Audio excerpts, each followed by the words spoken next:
Hayu urang jaga api kempelan rohani urang sareng anu sanesna sangkan api iman urang henteu dugikeun ka pareum.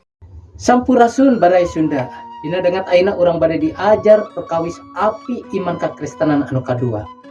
Api iman kakristenan anu kadua anu kedah ku urang tetep dijaga sangkan hurung nyaeta api kana kempelan-kempelan.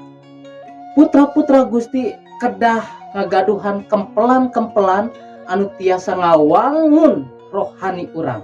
Sangkan rohani urang tumuwuh. Rohani urang ngahasilkeun buah sarta buahna eta kanggo kamuliaan Gusti.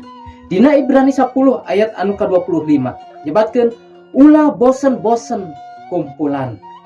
Ulah cara anu lian. Sabalikna anggur sing silih gedekeun hate. Sabab poe pisumpingeunana Gusti geus beuki deukeut. Hayu urang jaga api kempelan rohani urang sareng anu sanesna sangkan api iman urang henteu dugikeun ka pareum. Gusti Yesus ngaberkahan.